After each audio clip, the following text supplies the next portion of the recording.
Bienvenida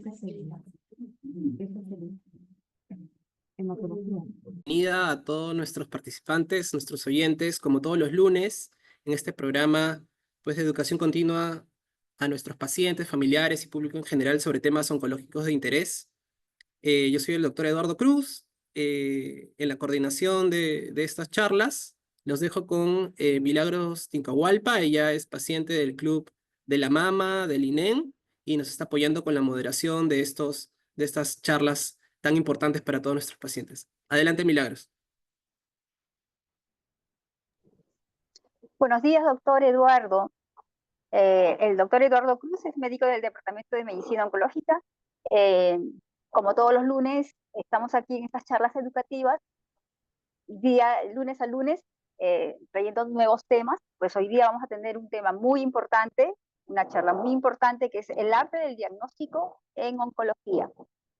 Antes de presentar a la doctora ¿no? Quiero resaltar que esto está organizado por el Departamento de Oncología Médica de la Dirección de la Medicina.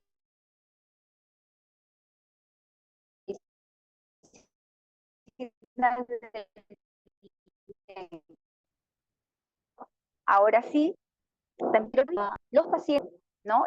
Bueno, ahora paso a presentar esta ponencia, está a cargo de la doctora Susana Quispe, médico residente del Departamento de Medicina Oncológica.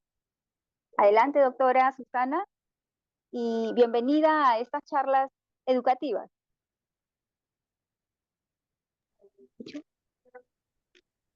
Buenos días, soy la doctora Susana Quispe, soy residente del cuarto año del Instituto Nacional de Enfermedades Neoplásticas. Gracias a la oportunidad al Departamento de Medicina, a la coordinación del doctor Cruz y también al Club de la Mama, ¿no? Entonces vamos a dar inicio a la exposición. Cualquier duda, cualquier pregunta me hacen saber. Gracias. Para dar inicio al tema, es importante tener una idea de qué son los métodos de diagnóstico en la oncología.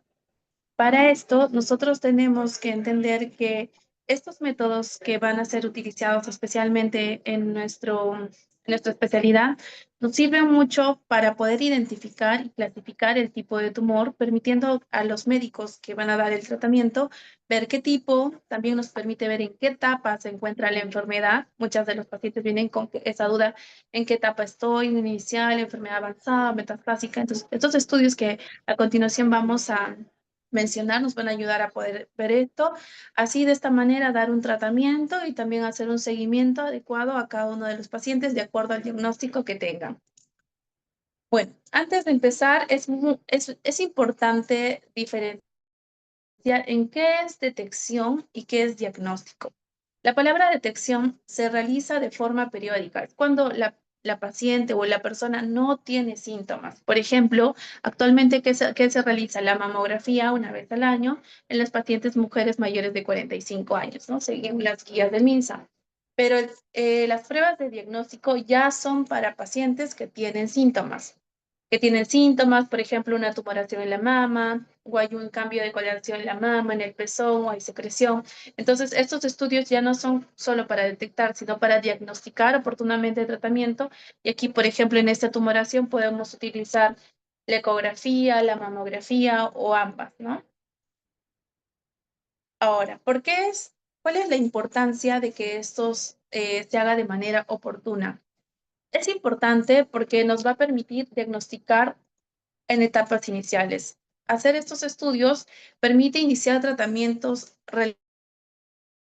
realizarlos de manera más efectivos y determinando esto a largo plazo la posibilidad de que el paciente se pueda curar o reducir en todo caso la enfermedad, reduciendo la necesidad de intervenciones más agresivas en el futuro. ¿Qué impacto va a tener esto? Diagnosticarlo oportunamente o hacer un diagnóstico adecuado va a impactar en que el paciente viva más. Esto se refleja en las tasas de supervivencias que van a ser más altas. Para realizar estos exámenes es importante realizarlas de manera regular y proactiva de acuerdo a lo que el médico le vaya recomendando. ¿Y qué va a mejorar? También hacer un diagnóstico temprano, mejorar la calidad de vida. nos va a hacer la posibilidad de que tengamos tratamientos menos invasivos, también va a contribuir al mejor bienestar emocional y físico, permitiendo a los pacientes también mantener una mejor calidad de vida. Entonces, hay que tener en cuenta, nosotros lo hemos dividido para esta charla de manera práctica en métodos de imagen y en métodos invasivos. Los métodos de imagen aquí estamos incluyendo ecografías, mamografías, tomografías, resonancias, PET scan, que ahora vamos a estar mencionándolo en adelante. Y también procedimientos invasivos nos sirven para el diagnóstico, como las biopsias, endoscopías, colonoscopías, ¿no? Entonces, hay solamente muestra de imágenes y métodos que van a necesitar hacerte ciertos procedimientos ya en un ambiente más adecuado y más especializado. Y para ello, antes de dar inicio a cada uno de los métodos que vamos a utilizar, es importante reconocer que para este trabajo es necesario tener un equipo múltiple. ¿Por qué? Porque cada especialidad nos va a aportar con sus conocimientos o los procedimientos que va a realizar para poder hacer el diagnóstico oportuno. Y en este equipo multidisciplinario van a estar incluidos tanto médicos, radiólogos, cirujanos, patólogos, personal de laboratorio, gastroenterólogos y las distintas especialidades quirúrgicas, ¿no? Como el cirujano de mamas para el cáncer de mama, el cirujano de abdomen para los tumores gastrointestinales, etc. ¿Les puedes ayudar a entender las personas? Listo. Para dar inicio vamos a empezar con el radiólogo. El radiólogo nos va a ayudar a iniciar, realizar algunas funciones que son la ecografía. ¿Cuál es el principio de la ecografía? Admitir. El principio de la ecografía principalmente es que se va a emitir unas ondas que van a reflejar en los tejidos. Este reflejo en los tejidos al momento de realizarlo va a generar unas imágenes en tiempo real y sin radiación, lo que hace segura esta prueba para los pacientes. Y se puede aplicar en distintos tumores, también nos va a permitir evaluar el tamaño y qué características tienen estas lesiones, ¿no? Por ejemplo, muchas veces los pacientes vienen con un ganglio, una adenopatía cervical, inguinal, etcétera, y nosotros solicitamos principalmente para este tipo de lesiones en partes blandas ecografías, las cuales nos van a ayudar a determinar si solo se trata de ganglios reactivos o si son adenopatías patológicas para poder posteriormente realizar biopsias y así hacer un diagnóstico o un seguimiento más adecuado por el médico oncólogo, ¿no? En este caso. ¿Cuál es la ventaja de realizar la ecografía? Es que es asequible, es un examen de bajo costo y la desventaja es de acuerdo a la experiencia del operador y también a la anatomía del paciente. ¿Por qué? Porque no es lo mismo examinar a una paciente que se encuentra en su peso ideal o con sobrepeso a un paciente con obesidad. La grasa nos dificulta, por ejemplo, a tomar muestras más adecuadas. La grasa impide, como ven, esto solamente se realiza a través de la piel. Entonces, esto lo causa mayor dificultad y se meritaría otro tipo de estudios más especializados. Entonces, otro examen que también tenemos que tener en cuenta es la mamografía. Y como todos sabemos, es un examen bastante importante para ayudar a la detección temprana del cáncer de mama. Esto nos va a permitir incluso examinar a los pacientes desde etapas iniciales, como ya mencioné anteriormente, mejorando las tasas de supervivencia y así también realizando menos tratamientos invasivos y para el objetivo de que el paciente tenga una buena calidad de vida. Y la mamografía nos va a poder evidenciar ¿qué es lo que vamos a ver? La mama se va a colocar en una plataforma y se tiene que comprimir. ¿Por qué se tiene que comprimir? Muchas veces las pacientes no toleran estos procedimientos por la manipulación que se hace al realizarlo, pero es que es importante que se haga de manera adecuada, porque una vez que la mama se comprime, va a igualar el grosor de la mama, va a lograr extender el tejido y lo mantiene quieto, aumentando de esta manera la nitidez de la imagen. Es por eso que es muy importante que se realice de manera adecuada. Entonces la paciente tiene que estar quieta y si es posible tenga que contener la respiración por algunos segundos para poder realizar la toma de imágenes. También se le va a pedir algunos cambios de posturas y el proceso es igual para la otra mama. ¿Y qué es lo que vamos a obtener? Los hallazgos más comunes que siempre habrán escuchado los pacientes o familiares del paciente sobre las calcificaciones. Como su propio mente dice, son depósitos de calcio en los tejidos y se puede ver en las mamografías, pero no se pueden tocar al tacto. Son unos hallazgos en imágenes. Tenemos dos tipos de calcificaciones. Las macrocalcificaciones, que son depósitos de gran tamaño, como vemos en las imágenes superiores, y no está relacionado al cáncer. Y las microcalcificaciones, que son partículas de calcio que se pueden encontrar, donde sí puede estar asociado a enfermedad neoplásica. Entonces es importante tener estos conceptos. Y lo más importante, ¿no? ¿Qué es lo que nosotros necesitamos? Es para ver, buscar masas. ¿Y qué tenemos acá? Una masa es una zona de tejido de la mama de tipo anormal. Esta masa puede ser sólida, también puede estar líquida, puede ser quística o puede ser ambas. Entonces se pueden ver con o sin calcificaciones, como mencionamos anteriormente. En algunos casos también es posible para hacer controles, ¿no? Por ejemplo, en los pacientes que ya tienen un diagnóstico de cáncer de mama, se le hace una ecografía inicial y posteriormente haber recibido su tratamiento en un escenario para neoadjuvancia, para ir a cirugía, el cirujano tiene que volver a ver para poder comparar. Entonces, estos exámenes como la ecografía y la mamografía nos sirven no solamente para el diagnóstico, sino también para el seguimiento. Así como también de inicio nos sirve para orientarnos, para tomar las biopsias, ¿no? Y de esta manera realizar el diagnóstico oportuno.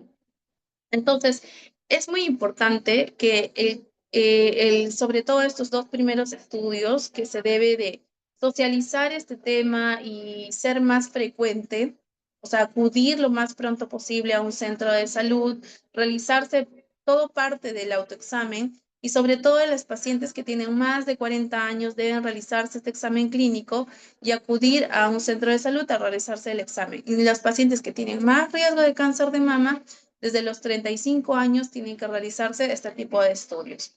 Ahora, pasemos a otro estudio que también se encuentra a cargo de los médicos radiólogos, es la tomografía. Esto nos va a permitir una detección temprana de tumores en sus estadios iniciales, mejorando el tratamiento.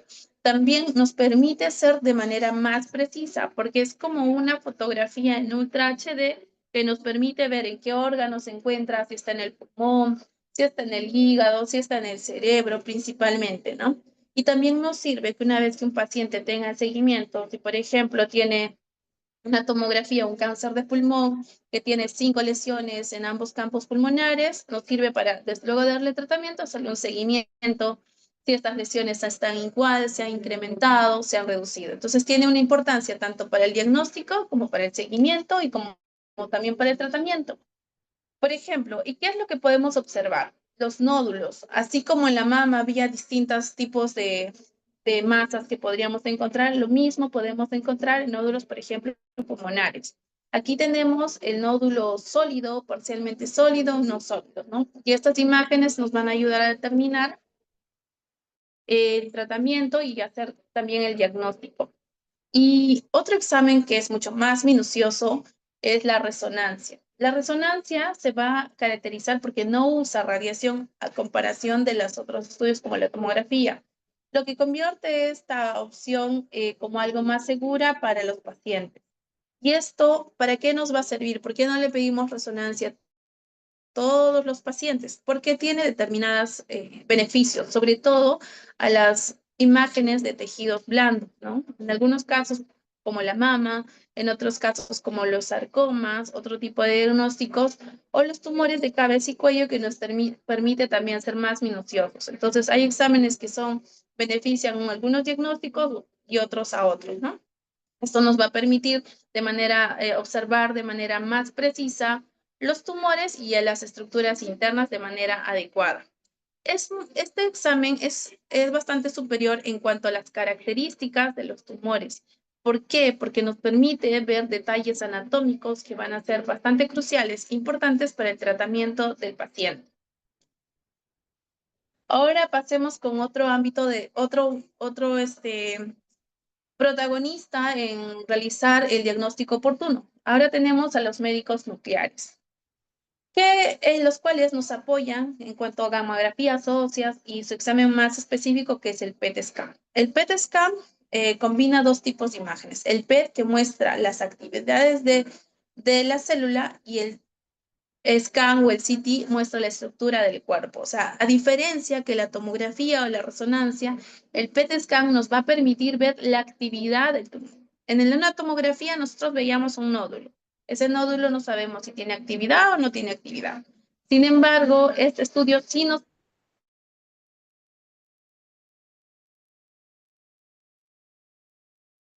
permite ver si hay actividad, si el tratamiento ha funcionado y no ha funcionado. Se utiliza también en ciertas patologías y en algunos casos. Ahora, otro protagonista también para el desarrollo de este diagnóstico tenemos a los patólogos. Una vez que nosotros Yo creo, hayamos... Susan, que ahí podríamos, de repente, aterrizando un poco más, y te felicito por la información que nos has brindado, aterrizando un poco más para que nuestros pacientes puedan entender la importancia, ¿no?, del equipo multidisciplinario, en este caso del médico radiólogo y del médico nuclear, ¿no? Porque las imágenes son exámenes auxiliares, no solamente para, digamos, la detección del sitio primario, sino, como tú lo mencionabas, también para hacer un estadiaje, ¿verdad? O sea, el cáncer, una vez que es diagnosticado, digamos, si tiene un origen en la mama o si tiene un origen en el pulmón, como habías mencionado, pues requiere también de estudios de estadiaje, ¿no? Y para esto generalmente utilizamos las tomografías, ¿no?, generalmente con contraste, salvo haya alguna contraindicación.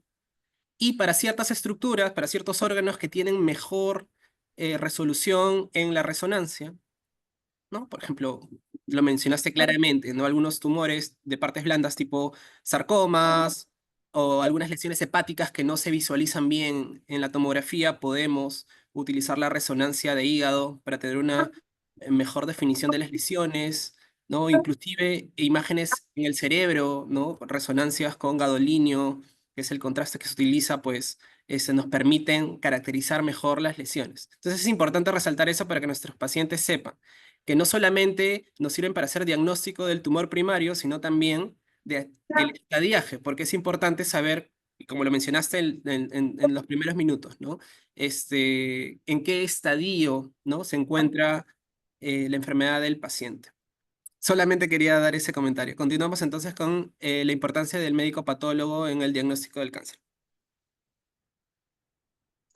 Sí, doctor, muchas gracias. Como usted lo ha mencionado, o sea, una vez que yo tome cierta imagen, ya sea ecografía, mamografía, tomografía, eso es para tener la sospecha de que hay una lesión en determinado lugar.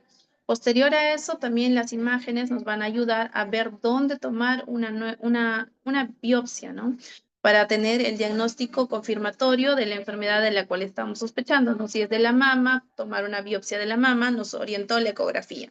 Si es del pulmón, por ejemplo, vemos una lesión, nos va a orientar la tomografía a tomar una biopsia. Y posterior a ello, una vez que ya tenga el diagnóstico, estas imágenes van a seguir siendo de manera útil porque cada cierto tiempo, cada 12 semanas aproximadamente, vamos a estar solicitándolos para ver si esas lesiones han disminuido, se encuentran igual, y de acuerdo a eso va a ser el tratamiento. Entonces, esto no es estático, o sea, no es un examen de inicio y nunca más se realiza, no, es constantemente y tiene mucha utilidad, tanto en el diagnóstico como en el tratamiento y como en la respuesta a la que vamos a alcanzar. Sí. Entonces, continuando, el rol que tiene el patólogo principalmente es hacer el estudio. Una vez que nosotros tengamos la muestra de la lesión donde se encuentra, sea en hígado, en pulmón, en piel, en mama, se va a hacer una biopsia. ¿Y por qué es importante la biopsia? Porque va a permitir obtener un tejido que nos va a confirmar la presencia o no del cáncer. Y esta biopsia nos va a ayudar a determinar si esta lesión es lesión benigna o maligna, porque podemos muchas veces encontrar una lesión única en el pulmón, una mama, porque solamente los exámenes auxiliares antes mencionados nos dan una sospecha, ¿no? O nos orientan, pero es la biopsia al final quien va a determinar si esta lesión es benigna o es maligna, y de acuerdo a eso realizar el tratamiento, ¿no? no solo van a confirmar el diagnóstico, sino también que nos va a decir, dentro de los resultados que nos va a indicar el médico patólogo, nos va a poner ciertos, es de alto grado, de bajo grado, o tiene estas características en la patología que puede responder a quimioterapia o puede responder o no a inmunoterapia. Eso a la muestra que le toman, ellos ya los médicos especialistas saben qué otros marcadores solicitarle y de esa manera, por ejemplo, mediante inmunohistoquímica, por ejemplo, en el cáncer de endometrio, una vez que ya tengamos el diagnóstico de cáncer de endometrio, el patólogo le corre ciertos estudios, marcadores moleculares que tenemos en la patología, como el P53, si está mutado o no está mutado, si tiene receptores de estrógeno, progesterona. Entonces, estos pequeños marcadores también nos van a ayudar a tener información sobre el tumor y qué tan agresivos son, y de acuerdo a eso, tomar decisiones en el tratamiento. Luego tenemos esta biopsia, ¿cómo se realiza? Se extrae una muestra del tumor y hay distintos tipos de biopsia. Por ejemplo, acá podemos ver cómo mediante una ecografía localiza, como ya antes habíamos mencionado, una lesión de origen de sospecha maligna. Entonces vemos cómo orientada por la ecografía se toma una aguja y se localiza la lesión y podemos tomar y en esa muestra realizar los estudios que antes ya les he mencionado. Entonces, la biopsia, es importante saber que hay varios tipos de biopsia, principalmente la biopsia por aspiración o con aguja gruesa. Entonces, se utiliza agujas de diferentes tamaños que van a estar guiados para extraer una muestra del tejido. Y existe otra muestra, que es la biopsia por excisión, que va a extraer una pequeña cantidad de tejido a través de un corte en la piel o en un cuerpo si es necesario por cirugía. Entonces, ambos tipos de biopsia nos van a permitir obtener la muestra para hacer el estudio respectivo. ¿Y cómo se realiza? Como son estudios que se hacen sobre la piel, se inyecta medicamento anestésico en la zona, ya sea una biopsia pulmonar, una biopsia de la mama, una biopsia ganglionar, y con la aguja que le corresponda de acuerdo al tipo de biopsia, de aguja fina en este caso, también se atraviesa la zona y las muestras son pequeñas, la aguja a menudo se guía hacia el tumor con imágenes y cuando se utiliza en caso de mamografía se denomina biopsia esterostática con guía.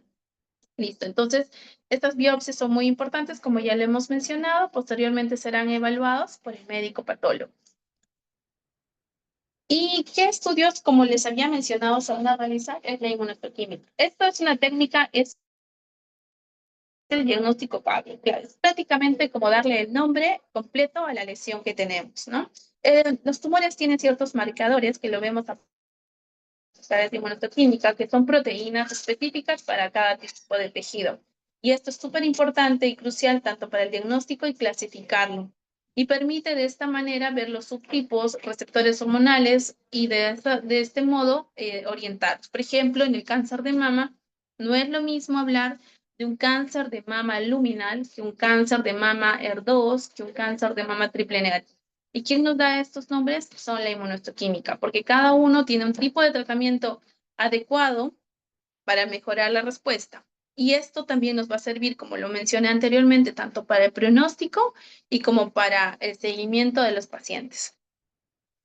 Otros especialistas que también nos van a ayudar se encuentran tanto el gastroenterólogo, el neumólogo, porque vamos a pasar ya al otro grupo de exámenes que son los invasivos, que ya no solo toman imágenes, sino que ya vamos a realizar. Por ejemplo, la endoscopía, se usa un tubo delgado que tiene una cámara y va a permitir a ver al médico los órganos internos, ya sea si es una endoscopía para ver el estómago, el esófago, y una colonoscopía para ver el colon, el recto, ¿no? Y en el caso del neumólogo, a través de las vías respiratorias altas, se llama el estudio broncoscopía para ver las vías aéreas superiores y así como también los pulmones. Estos estudios nos sirven no solamente para encontrar las lesiones, sino también como para tomar muestras y biopsias para el posterior estudio por patología. Entonces, por ejemplo, la colonoscopía es un procedimiento que va a permitir no solo ver, sino como también mencioné, extirpar el tejido normal Y tomar es un dispositivo que se va a introducir a través del ano, sube al recto y llega al colon. Tiene una luz y cámara y es una herramienta de corte. Eso quiere decir que podemos lograr tomar una muestra adecuada, ¿no? Listo, así como el estudio endoscópico, lo mismo, la misma lógica para el estudio por broncoscopía. Es importante también mencionar al médico de patología clínica que tiene que ver con los laboratorios. Siempre los pacientes nos dicen, debo tener un marcador tumoral. O sea, estos marcadores se encuentran tanto en los tejidos como en los tumores. Entonces, hay ciertos marcadores específicos para cada tipo de cáncer. Por ejemplo, en el de mama, nosotros siempre estamos pidiendo el marcador CA15-3, el CA, que podrían verse elevados. Pero en el estómago, por ejemplo, el CA, en el colorectal C19 o en el ovario C125. Y como vemos, de acuerdo al tipo de órgano, van ciertos marcadores. Pero no siempre esto va relacionado a que haya enfermedad activa. O sea, podemos tener marcadores positivos en pacientes que ya tienen la enfermedad controlada, marcadores negativos en pacientes que todavía hay enfermedad activa. ¿Por qué? Porque estos no son definitivos, nos sirven para hacer el diagnóstico, seguimiento y control, mas no son determinantes absolutos. Bueno, a excepción de principalmente donde sirven más y tienen más relación a la enfermedad activa, ¿no? Son las enfermedades ginecológicas, ¿no? Por ejemplo, ovario, que tiene bastante relación con el marcador.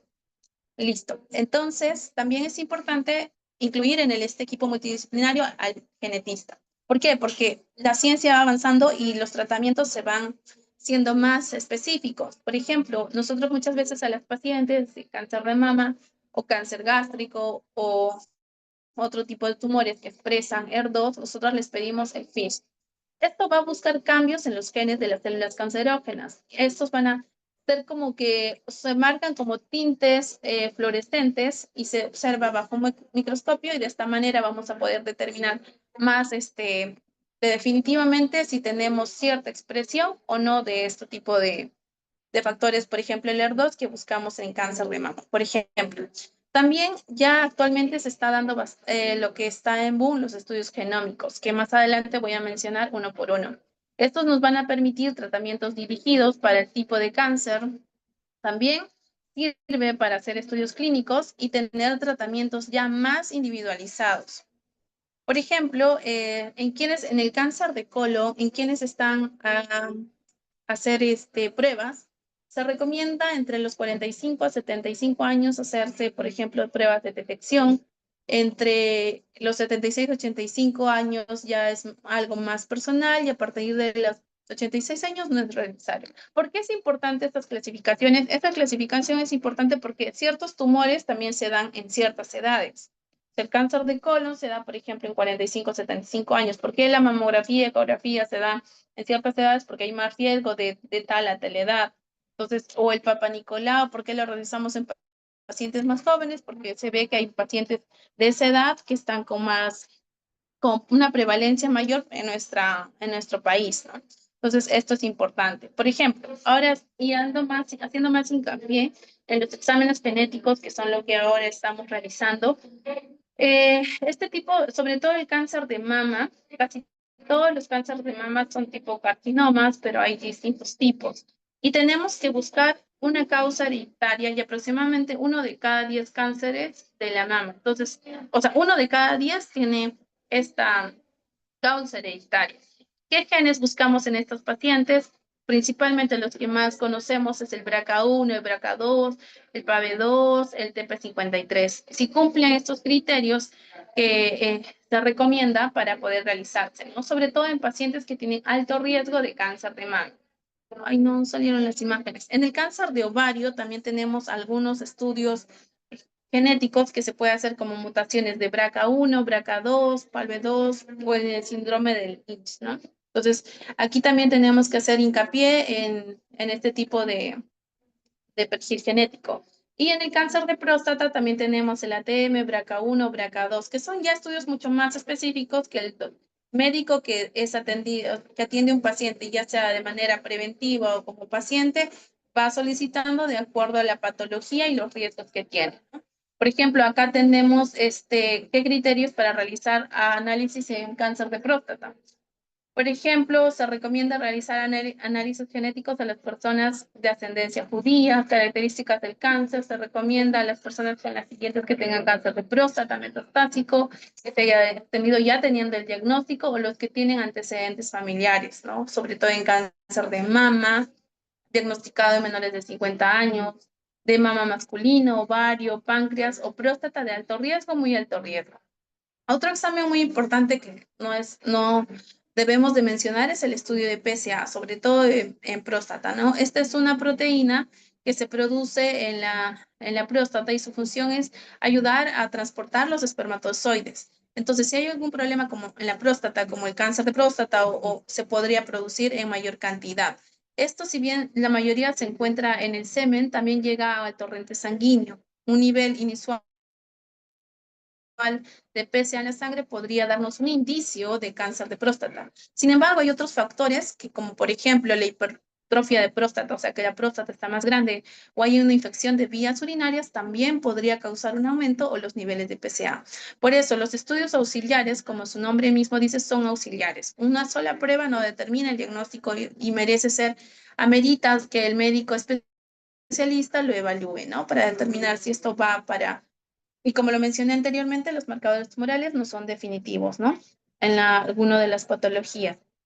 Y por ejemplo, acá tenemos cuando en el cáncer de mama, por ejemplo, en el cáncer de mama en personas femeninas, masculinas, ovarios, entonces, en quienes pedir, como anteriormente les mencioné, es de acuerdo a las edades, ¿no? A la edad, de acuerdo al riesgo que podrían tener.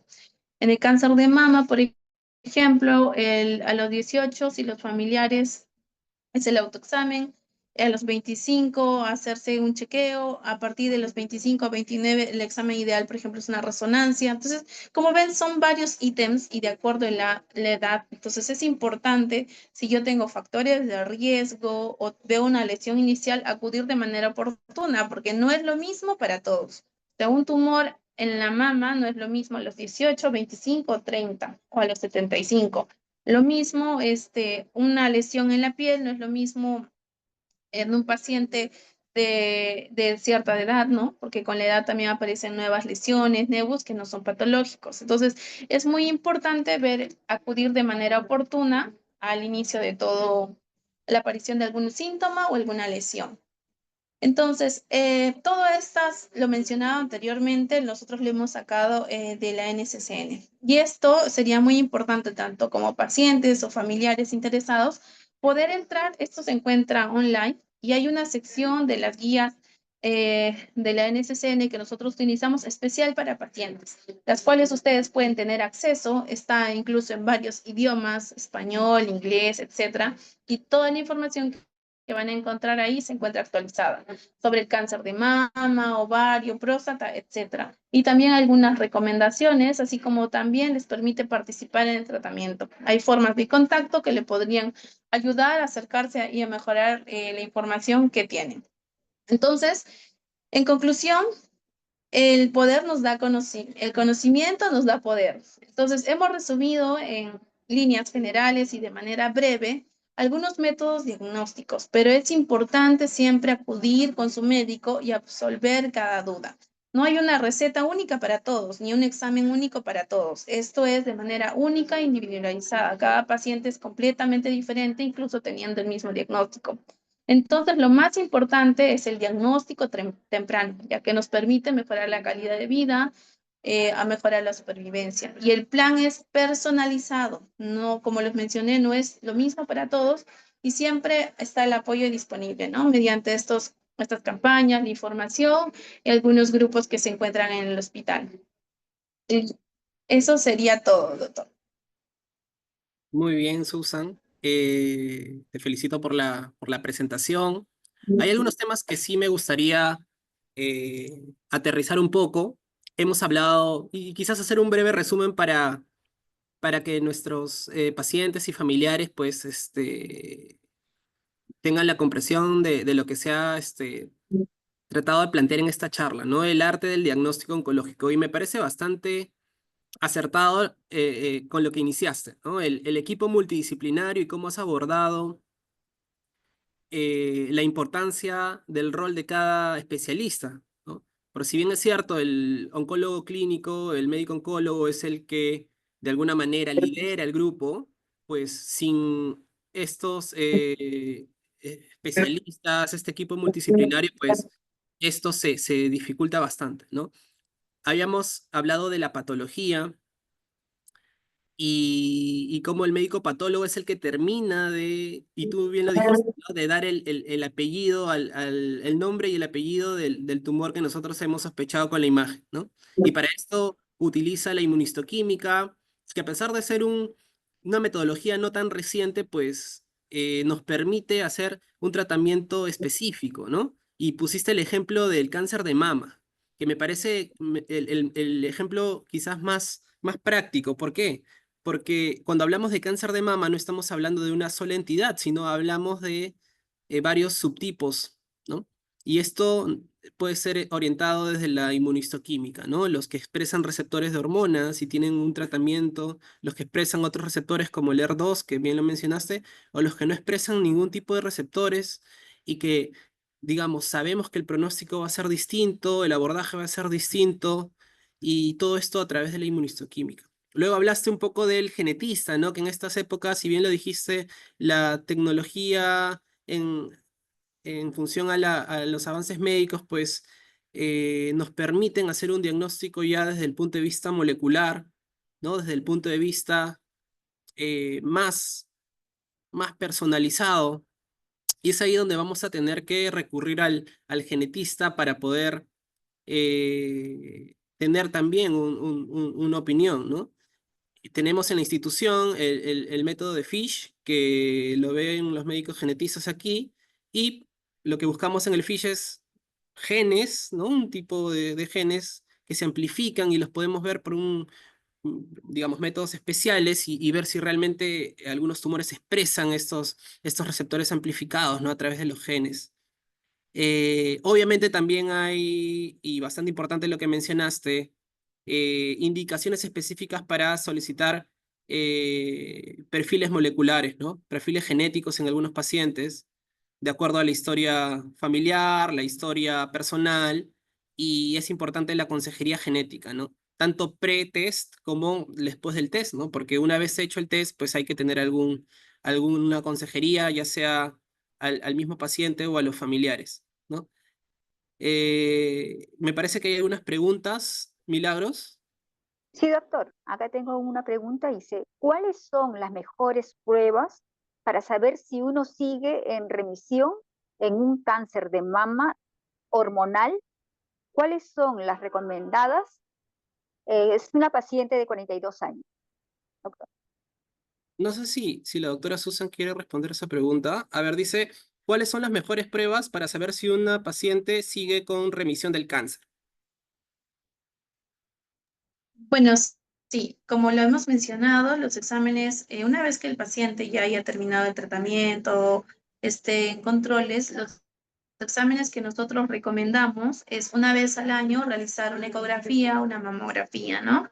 Que son los principales estudios para hacer un seguimiento cercano a los pacientes. Y si en caso estos exámenes nos dan resultados inespecíficos o amerita buscar si hay signos de recurrencia que no puedan ser identificados por sus exámenes, como lo mencionamos también, la segunda prueba a realizarse podría ser una resonancia, pero eso se va determinando al lado del médico oncólogo que le va haciendo la evaluación, ¿no? Principalmente esos son los exámenes para la mama.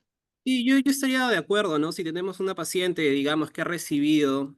Obviamente siempre como comentamos acá en las charlas de los lunes, es un poco difícil hacer una recomendación, ¿no? Porque hay que abordar el caso en toda su complejidad, cada caso es distinto, no se pueden dar, pues, comentarios específicos, sino que tratamos de dar una visión generalizada, pero yo coincido con la doctora Quispe, para una paciente, digamos, que ha recibido ya un tratamiento, sabemos que en cáncer de mama hay un tratamiento previo que se llama neoadyuvancia en algunos casos, y luego se va a una cirugía, ya sea conservadora o una cirugía más radical. la mayoría de pacientes recibe luego de el tratamiento quirúrgico un tipo de tratamiento complementario, ¿no? Que puede ser tratamiento hormonal o puede, en el caso de los cánceres hormonales, quimioterapia en algunos casos más agresivos como los triple negativos, o inclusive adyuvancia con ya medicamentos un poco eh, más modernos como el trastuzumab o pertuzumab. Sin embargo, hablando un poco de manera general, la mejor manera de hacer seguimiento son los exámenes de imágenes, ¿no? Entonces, si es que ha habido, obviamente hay que también controlar la mama contralateral, porque en pacientes que han tenido cáncer de mama es importante o hay mayor riesgo de aparición de mama contralateral, ya sea con una ecografía o una mamografía, hay que, digamos, de acuerdo al estadio clínico inicial también solicitar una radiografía de tórax, ¿no? Por lo menos una vez al año, o una ecografía de abdomen, ¿no? Y hacer seguimiento con examen físico, que es lo más importante, ¿no? Que el médico oncólogo o el médico que está llevando el caso, pues examine a la paciente, palpe la zona quirúrgica, vea ganglios, y a partir de eso, pues, como dijo la doctora Quispe, ¿no? Si es que encuentra algún hallazgo, pues solicitar algún examen un poco más invasivo, quizás una tomografía, si es que hay algunos síntomas, o alguna resonancia, pero esto, digamos, ya tiene que ir individualizándose para cada caso. Creo que tenemos más preguntas, Milagros. Sí, doctor. Acá tengo, dice, perdón, se me fue por aquí, hay una que está.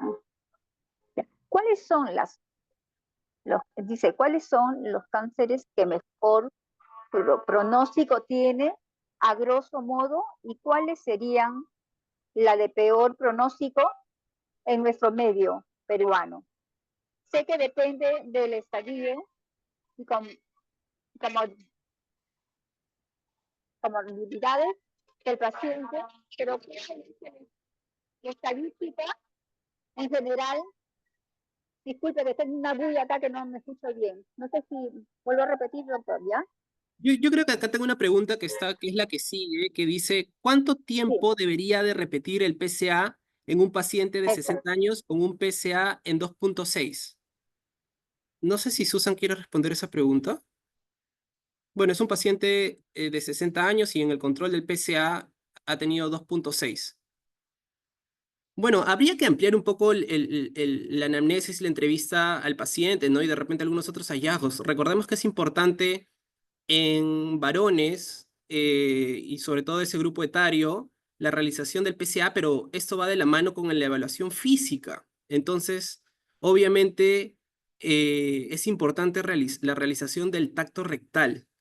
Y si yo tengo un hallazgo de incremento del tamaño de la próstata con ciertas características, ¿no? Si es que hay nodulaciones pétreas, si es que veo que hay una consistencia distinta a la que yo puedo considerar normal, ¿no? No es una próstata blanda,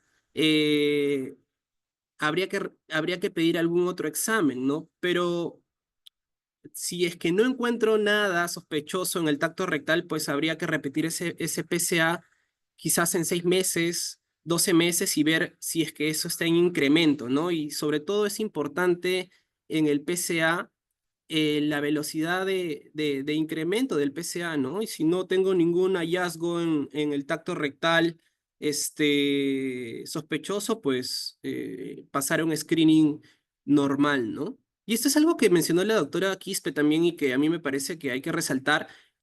Eh, digamos, hay métodos diagnósticos de screening poblacionales, es decir, que han demostrado que realizarlos en población asintomática, pues me permite detectar casos eh, de cáncer en la población asintomática. Y otro es el diagnóstico de pacientes que ya tienen síntomas, es decir, que tienen algún signo positivo para cáncer, ¿no? Como la tumoración, ¿no? En caso de la mujer, por ejemplo, una tumoración en la mama, ¿no? Eh, o palpación de algún ganglio, ¿no? Sé que te palpas algún ganglio en la axila, o ves alguna lesión en la piel, característica, pues, ¿no? De cambios de color. Entonces, Es diferente cuando hacemos estudios de screening, ¿no? Donde el paciente está totalmente asintomático y se hace para prevenir, ¿no? Como prevención, y es distinto cuando yo tengo un método diagnóstico cuando ya tengo una lesión, ¿no? Eso es bastante importante diferenciarlo. Acá tengo más preguntas. No sé si Milagros tú alcanzas a leer las preguntas. O sea, después de esa pregunta sigue otra de Teresa Castro Barrientos. A ver, Teresa Castro.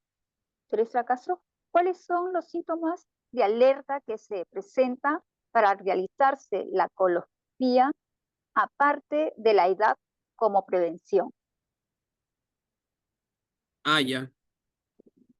Doctora Quispe, no sé si podemos contestar esa pregunta. ¿Cuáles son los síntomas de alerta para realizarse la colonoscopía aparte de la edad?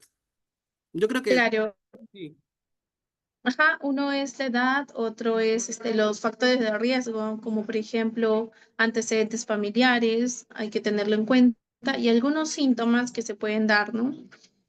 Por ejemplo, si ya tenemos heces con cambio de coloración o estamos con periodos de constipación, eh, es la diarrea, sobre todo eso, ¿no? Cuando el régimen defecatorio también se ve alterado. Síntomas iniciales podrían ya meritar hacer una evaluación, en este caso por el gastroenterólogo, para Claro, hacer los estudios respectivos, como antes habíamos mencionado. Ujú. claro que sí, totalmente de acuerdo, ¿no? A ver, en cáncer de colon, muchas veces los pacientes debutan con alteración de los hábitos intestinales, que es lo que menciona la doctora Quispe, ¿no? A veces puede haber periodos de constipación, de estreñimiento, otros pacientes pueden tener diarrea, el sangrado también, ¿no? Sobre todo, nosotros lo llamamos hematoquesia, pero es el sangrado digestivo, ¿no? Que aparece muchas veces y que puede ser un síntoma de que por ahí puede existir alguna lesión tumoral a ese nivel del colon, ¿no? Rectorragia, que es el sangrado del recto. Siempre es importante considerar estos síntomas y tener una evaluación médica, no necesariamente con un médico oncólogo, podría ser un médico general, ¿no? El médico que tengamos más a la mano, y él nos debería derivar al gastroenterólogo para que se pueda realizar la colonoscopía, ¿no?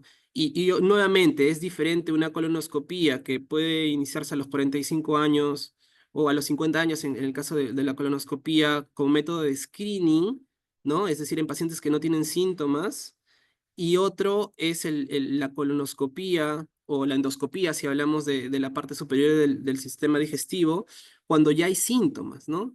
Por ejemplo, pacientes que han bajado de peso sin ningún motivo aparente, que tienen sangrado rectal, ¿no? Que tienen periodos de constipación. Entonces, ya esos son síntomas que nos hacen sospechar de que algo no anda bien, y digamos, la colonoscopía es parte importante de esta evaluación. Tenemos más preguntas, Milagros. Sí, doctor, acá hay una, dice, la mamografía puede generar cáncer en la otra mama. ¿Qué opina de eso, doctora Quispe? Bueno, todo depende también, o sea, los estudios, sobre todo los estudios como radiografía de tórax, mamografía, son estudios que tienen ciertos niveles de radiación. Por eso no son recomendados que los hagamos mensuales, o sea, hay un cierto nivel de seguridad que nosotros pedimos estos exámenes, ¿no? No son como un examen de laboratorio en sangre que lo hacemos diario y que no da ningún riesgo. Entonces, también la radiación, o sea, la mamografía de por sí no nos va a dar, Claro, yo no es también una sería más pauta para contundente en cáncer. la respuesta, ¿no? O sea, Ujú. no deberíamos No tener ese genera. temor, ¿no? Obviamente, existe un grupo etario donde sí se ha demostrado que la mamografía va a tener mayor evidencia científica de que el screening con mamografía realmente nos va a permitir detectar el mayor número de casos, y donde los beneficios van a superar a los riesgos, que es entre los 50 y los 65 años, ¿no? Entonces, en ese grupo etario sí, la mayoría de guías clínicas coinciden en que la mamografía debe ser un screening para todas las mujeres, eh, digamos, cada 2 años, ¿no? Ahora, obviamente, en menores de 50 años ya la evidencia es un poco más limitada, pero eh, ya va a depender de un análisis individualizado, ¿no? Donde el médico oncólogo o el médico que recomienda el examen de screening, pues porque estamos hablando de screening, es decir, en mujeres asintomáticas, analice antecedentes, ¿no? Porque obviamente, y lo mencionó la doctora al inicio, ¿no? En mujeres jóvenes que tengan antecedentes familiares, pues podemos iniciar el screening a más temprana edad, ¿no? Mujeres portadoras de algunas mutaciones genéticas frecuentes como BRCA, y que ya se sabe que en la familia hay antecedentes hereditarios de cáncer de mama, también pueden comenzar antes el screening, porque tienen un mayor riesgo de desarrollar la enfermedad a lo largo de la vida. Entonces, no tener miedo a los exámenes de screening, la mamografía es un examen seguro y que nos va a permitir detectar lesiones tempranas. Entonces, no tengamos el temor de realizarla, ¿no? Hay otra pregunta que dice, Sí, a ver, Milagros. sí, doctor, dice, ¿con qué frecuencia debería hacerse una colonoscopía o endoscopía en una paciente en resiliencia de cáncer de mama?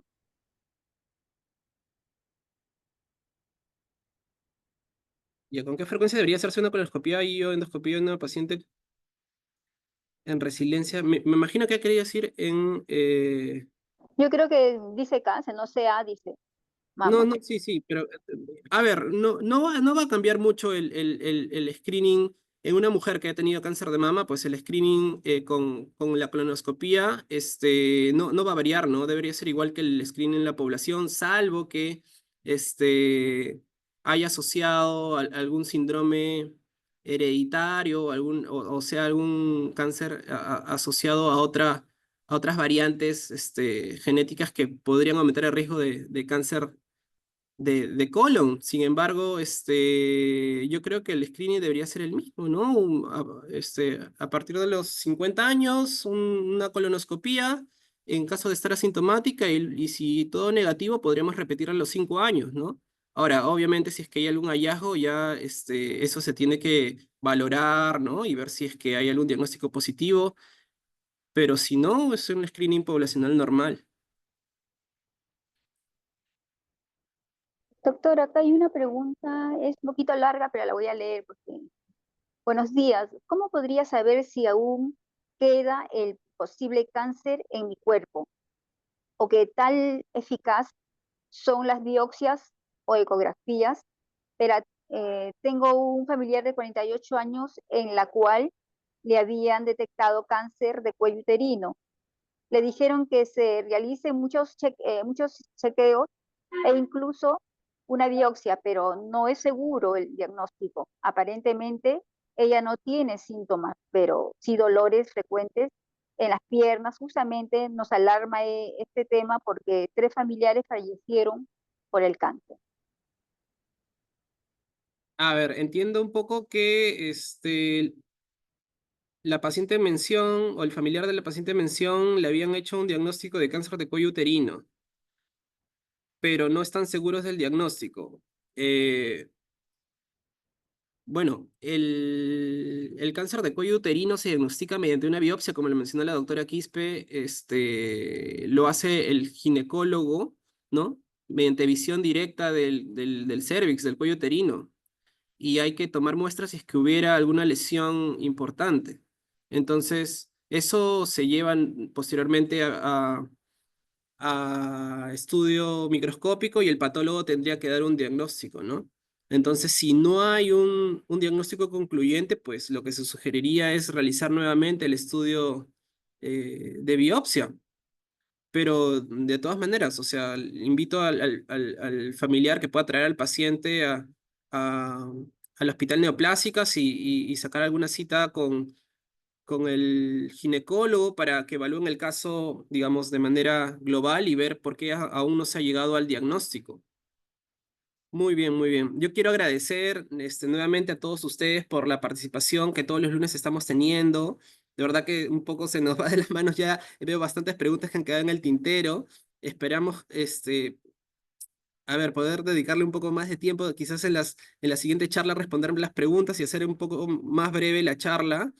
Esta charla es bastante importante porque si se dan cuenta estamos yendo de menos a más, ¿no? Comenzamos la primera charla con conceptos generales de lo que es el cáncer y la genética en el cáncer, de una manera bastante sencilla. Luego hemos hablado un poco de los mitos y verdades. La última charla hablamos un poco de la medicina de precisión y cómo es que esto ha revolucionado el tratamiento del cáncer en el mundo, y hoy hablamos sobre cómo llegar al diagnóstico oncológico, ¿no? Yo creo que lo que tiene que quedar claro es que el diagnóstico va a depender del equipo multidisciplinario y de las diversas especialidades médicas que van a hacer que el paciente tenga un correcto diagnóstico y a partir de un correcto diagnóstico reciba un tratamiento adecuado, en el tiempo oportuno, de la manera correcta. Entonces, eso es lo que todos nosotros estamos buscando.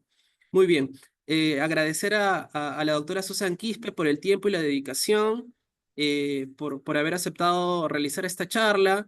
Quiero felicitar a la doctora, quiero agradecer a Milagros también por apoyarnos todos los lunes con la moderación. Y la Gracias, dejo a Milagros doctor. para que pueda, A ver, antes a la doctora Quispe, no sé si la doctora Quispe tiene, Claro. tiene algunas palabras o quiere dar algún mensaje final. Sí, doctor, muchas gracias por la invitación. La verdad ha sido bastante interesante escuchar las preguntas para mejorar también el tipo de exposición. Sí, muchas gracias a todos por la participación. Sí, me agrada bastante hacer el tema. Aunque es algo que nosotros vemos tan frecuentemente, a veces ni le damos la importancia que requiere principalmente el equipo multidisciplinario, ¿no? Sí, Gracias, doctor. Gracias también a gracias a Blue ti, de la Sus. Mar. Ujú. Gracias. Milagros, te dejo para las palabras de despedida.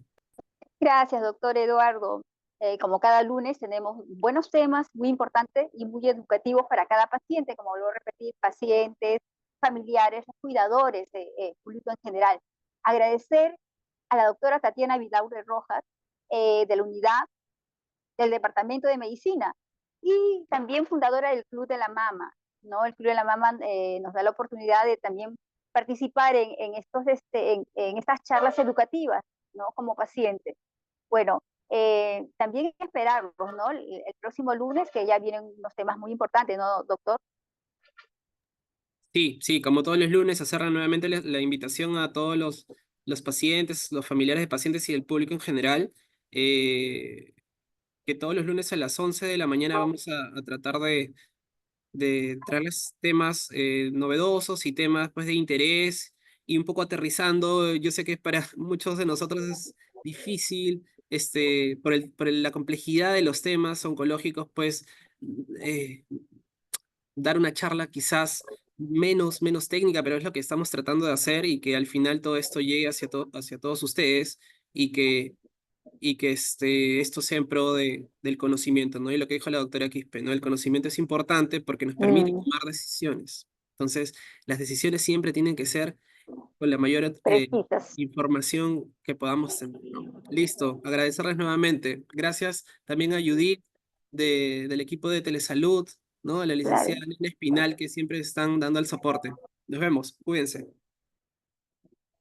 Gracias. Hasta luego.